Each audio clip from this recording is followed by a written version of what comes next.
అందరికీ నా హృదయపూర్వక నమస్కారాలు. ఈరోజు ఈ ప్రెస్ మీట్ ఏర్పాటు చేయడం ముఖ్య కారణం నా రాజకీయ గురువైన శ్రీ నారా చంద్రబాబు గారి పుట్టినరోజు సందర్భంగా. ఎందుకంటే ఆనాడు ఏకలవ్యుడు ద్రోణాచార్యని ఎలాగైతే గురువుగా భావించి చేశారో, ఇవాళ నేను నా గురువు గారిని భావిస్తాను. ఇది నా చివరి రక్తం పుట్టే వరకు నా మాట తప్ప మనం చేస్తాను. ఎందుకంటే జాతి కోసం పదవులు తృణప్రజల నాయకులు మనకు కావాలి కానీ జాతి కోసం పదవులు తాగబెట్టే నాయకులు వద్దని చెప్పి మనం చేస్తున్నాం. ఈరోజు నిజంగా బాధాకర విషయం నడుస్తుంది ఆంధ్రప్రదేశ్లో. నిన్నే మనం చూసాం, సీనియర్ నాయకులు కూడా విస్మరించారు. ఉదాహరణ తీసుకుంటే మరి విశాఖపట్నం నుంచి గంటా శ్రీనివాసరావు గారు 6 సార్లు గెలిచారు ఎంపీగా. Anakapalli Chodavaram MLA, Anakapalli MLA, Bheemili MLA, Vizag north MLA, ఇప్పుడు మళ్ళీ భీమిలి ఎమ్మెల్యే. అంటే రాష్ట్రంలో కానీ దేశంలో కానీ ప్రపంచంలో కానీ ఒక వ్యక్తి ప్లేస్ మార్చి కట్టడం ఎవరు జరగలేదు. మరి ఈరోజు అసలు ఏం తీసుకెళ్తారో అర్థం కావట్లేదు. మరి నిజంగా నేను తెలుగుదేశం పార్టీకి వీరాభిమానంగా ఉన్నాను, కానీ కొంతకాలంగా కూడా నేను దూరంగానే ఉంటున్నాను. ఎందుకంటే చంద్రబాబుని తప్పట్లేదు, కానీ కింద నాయకులు మరీ ఎలాగైపోయిందంటే రౌడీయిజం, గోండాయిజం, అరాచకాలు మామూలుగా లేవు. ఎదిరించోడు లేకపోతే బెదిరించోడు రాజ్యం మనం చేస్తాను. సో ఎదిరించాలి అన్యాయం జరిగినప్పుడు. నేను గతంలో కూడా ఇదే ప్రశ్నించి ఎదిరించాను తప్ప నేను భయపడలేదు. ఈరోజు ప్రభుత్వం నాది కదా అని చెప్పి తప్పు చేస్తే కళ్ళ ముందు నేను దుర్రాష్ట్రలాగా కళ్ళు మూసుకోలేను. దాన్ని డిఫరెంట్గా వేటాడేసి మనం చేస్తున్నాను. ఇప్పటికైనా మారిన మైండ్ సెట్ మార్చుకోండి. త్వరలోనే మనం చూస్తున్నాం రాజ్యసభలు ఉన్నాయి. అంటే రాజ్యసభ అంటే అది పెద్దల సభ, కానీ దురదృష్టం అది పెద్దల సభ కాస్త చిన్న సభ అయిపోయింది. అంటే 60-70 దాటిన వాళ్ళు సలహా సూచనలు ఇవ్వాలి, కానీ ఈవేళ అదేమీ లేకుండా నా ఫ్రెండ్స్తోనో ఇదనో పదవులు కట్టిపెడుతున్నా.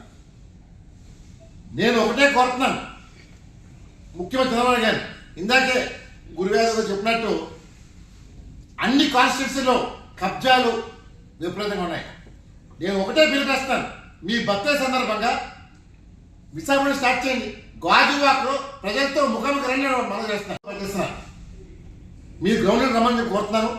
అండ్ డిఫరెంట్గా ఏదైతే ఇప్పుడు అమరావతి రాజధాని కోసం గడిచిన 2 సంవత్సరాల్లో లక్షలు పెడుతున్నా తప్ప ఈ రోజు కూడా బిల్డింగ్ రాలేదు. ఇంకా భూమి కాలం అడుగుతున్నారు. 54 ఎకరాల భూమి రైతులు ఇచ్చారు. ఆ భూమిలో ఇప్పుడు ఏం కట్టారంటే ఇంకా ఏమీ పనులు జరుగుతూనే ఉన్నాయి తప్ప అంటే ఎలక్షన్ దాకా జరుగుతూనే అడుగుతున్నారు. రాష్ట్రానికి కావాల్సింది అభివృద్ధి కావాలి, నిరుద్యోగ సమస్య తీరాలి. ఇవి ఏమీ తీరట్లే. ఎంతసేపు భజనలు చేస్తున్న వాళ్ళని ప్రోత్సహిస్తున్నారు. ముఖ్యంగా తెలుగుదేశం పార్టీలో బ్రోకర్లు కావాలనిపిస్తున్నారు. నేను ఏనాడు పదవుల కోసం పాటుపడలేదు, కోరుకోలేదు కూడా. నేను చంద్రబాబు గారితో గత 20 సంవత్సరాలు సన్నిహితంగా ఉన్నా సరే ఏనాడు కూడా నాకు పదవి కావాలని ఆశ లేదు, అభిలాష లేదు. కేవలం తెలుగు జాతి భావన కోరుకున్నా. మరి ఈరోజు మరి గత ప్రభుత్వం తప్పు చేసిందని చెప్పి ఇవాళ ప్రజలు తీర్పిస్తే ఈరోజు ఈ గడిచిన 22 మాసాల్లో ఏం సాధించాలని అడుగుతున్నాను నేను. అంటే ఈవేళ ప్రశ్నించే గొంతేనే మాట్లాడుతున్నాను తప్ప ఇది వ్యక్తిగత అభిప్రాయం కాదు. ఇవాళ రాష్ట్రంలో ప్రజలు అసంఖ్య స్థితికి వచ్చారు. అది నేను చంద్రబాబు నాయుడు తప్పు చేస్తానంటలేదు, కానీ నీ చుట్టూ ఉన్న మనుషులు మొత్తం ప్రభుత్వాన్ని పార్టీని డ్యామేజ్ చేస్తున్నారు. మేలుకొని కోరుతున్నారు. కేవలం ఆంధ్రప్రదేశ్ నంబర్ 1 రాష్ట్రం ఉండాలని ఆకాశించింది తప్ప ఈరోజు ఈ రాష్ట్రం ఎక్కడికో వెళ్ళిపోతుంది. తప్పుడు కేసులు అరెస్టులు చేస్తూ ఎదురైపోతూ అడుగుతున్నారు. అంటే గత ప్రభుత్వంలో ఎవరైతే దాడులు చేశారో మంత్రిపదవి ఇచ్చారు, అంటే ఇప్పుడు ఈ ప్రభుత్వంలో కూడా ఎవరైతే దాడులు చేస్తారో మీరు వాళ్ళకే పదవి ఇస్తారు కదా, కాదని అడుగుతున్నాను. దాన్ని డిఫరెంట్గా నేను చంద్రబాబు గారిని పునఃపరిశీలన ఉన్నాను. డిఫరెంట్గా చేయడం పక్షంలో May 28 ఎన్టీఆర్ జయంతి నాడు నా భవిష్యత్తు ప్రకటించ మనం చేస్తాను. డెఫినెట్గా ప్రాణాల కోసం నాడు భయపడలేదు, నేడు భయపడలేదు, యుద్ధమే చేస్తాను తప్ప భయపడను. దాన్ని ఒకటే కోరుతున్నా చంద్రబాబు గారు, ఆ రోజు స్వతంత్రం రావాలని స్వార్థం నశించాలి, కుల మత వర్గ అదే పోరాడారో ఈ రోజు అన్యాయం పైన పోరాడతాను. ఒక అల్లూరిలాగా భగత్ సింగ్ లాగా వేటాడటం మొదలు చేస్తాను. నాకు భయం లేదు. భయపెట్టడానికి వస్తే మాత్రం వేటాడటం మొదలు చేస్తాను. ఈరోజు ఇది నా ఆత్మహత్య కాదు, తెలుగు జాతి ఆత్మహత్య పోరాటం చేస్తాను. వాళ్ళు ప్రతి ఒక్క ఆత్మహత్యని మండగలుగుతున్నాను.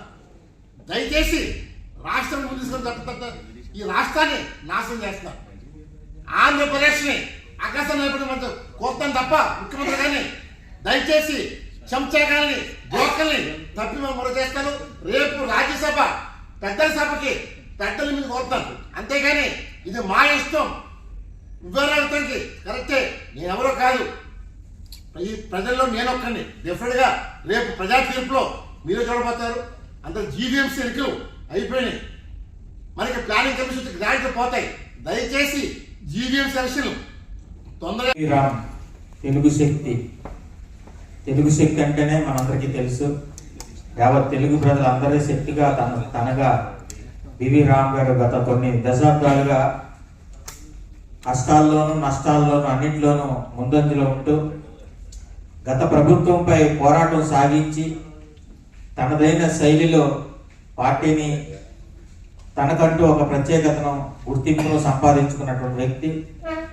మరి అటువంటి బివి రామ్ గారికి చంద్రబాబు నాయుడు గారికి బాగా సత్సంబంధాలు ఉన్నాయి. చంద్రబాబు నాయుడు గారిని రాజకీయ గురువుగా బివి రామ్ గారు అభివర్ణిస్తుంటే చంద్రబాబు నాయుడు గారు కూడా బివి రామ్ గారిని అదే పందాలో ముందుకు తీసుకెళ్తూ వారికి ఎప్పటికప్పుడు ఏ కార్యక్రమంలో అయినా కూడా వారిని భాగస్వామ్యం చేస్తూ ముందుకు తీసుకెళ్లారు.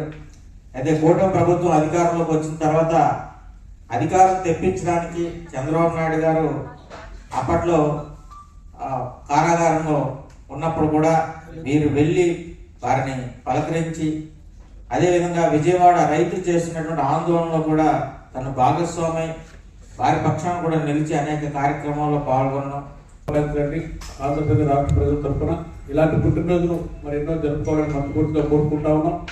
కానీ ఈరోజు ఆంధ్రప్రదేశ్ రాష్ట్రం కూటమి ప్రభుత్వం వచ్చిన తర్వాత ఎన్నో అరాచకాలు జరుగుతూ ఉన్నాయి. ఒకసారి మీరు అబ్జర్వేషన్ చేస్తున్నారో లేదో, మీకు మార్నింగ్ 4:35 కల్లా ఇంటెలిజెన్స్ రిపోర్ట్ వస్తుంది. ఒకసారి చూడండి ఉత్తరాంధ్రలో ఏం జరుగుతూ ఉంది. ముఖ్యంగా అనకాపల్లి జిల్లా గాజువాక పరిసర ప్రాంతాల్లో మీ పార్టీ క్యాడర్ సంబంధించిన కొంతమంది వ్యక్తులు ఇష్టాసారంగా ప్రవర్తిస్తూ ఉన్నారు. ప్రజలు భయభ్రాంతులకు గురవుతా ఉన్నారు. ఒక్కసారి మీరు కూటమి ప్రభుత్వం అధికారం గురించి 2 సంవత్సరాలు అవుతా ఉంది. ఈరోజు ఆంధ్రప్రదేశ్లో లా అండ్ ఆర్డర్ ఉందా అంటే 2 రాజ్యాంగం నడుస్తూ ఉంది. మొన్నటిదాకా వైఎస్ఆర్ కాంగ్రెస్ పార్టీ మీద తెలుసుకోబడ్డారు మీరంతా, రాజారెడ్డి రాజ్యాంగం నడుస్తుందని చెప్పి. మరి ఈరోజు 2 రాజ్యాంగం నడుస్తూ ఉందా లేదా? తప్పుడు కేసులు పెడతా ఉన్నారు, ప్రజలను అల్లాడిస్తూ ఉన్నారు. కేంద్రం నుంచి కోట్లాది రూపాయల నిధులు వస్తూ ఉన్నాయి, అవి ఎటుపోయే తెలియట్లా. మరి ఈరోజు కోట్లాది రూపాయలు, వేల కోట్ల రూపాయలు అప్పులు పాలైంది రాష్ట్రం ఉంది. 2029 ఇట్లా ఉంటే మీకు కనీసం డిపాజిట్ కూడా. మరి ముఖ్యంగా గాజువాక పరిసర ప్రాంతాల్లో మీ పార్టీకి సంబంధించిన కొంతమంది వ్యక్తులు ఇష్టాచారంగా డబ్బులు వసూలు చేస్తా ఉన్నారు, అక్రమంగా కట్టుబడులు కడతా ఉన్నారు. కమిషనర్ గారు మేము ఆర్టీ యాక్ట్ ద్వారా తెలియజేసాం, కనీసం ఇంతవరకు ఏం యాక్షన్ తీసుకోలేదు. అంటే కూటమి ప్రభుత్వం అధికారం ఉంటే టీడీపీ నాయకులు ఏం చేసినా ఎలా పడుతుందా?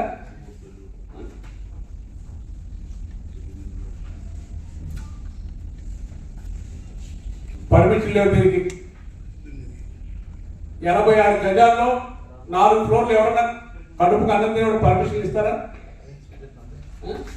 సర్వే నెంబర్ వచ్చేసి 11/5, 11/6, 86 గజాల స్థలం, 4 అంతస్తుల బిల్డింగ్, 6 అడుగుల దోవ.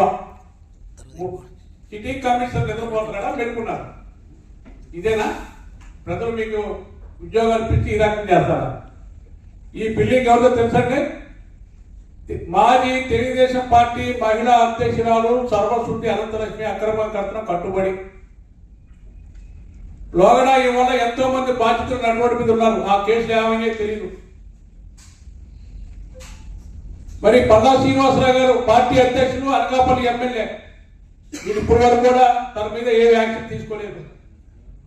మరి అధికారులు మీకు చెప్తున్నారా లేదా, లేదంటే మీరు అధికారులు ఆపుతున్నారా?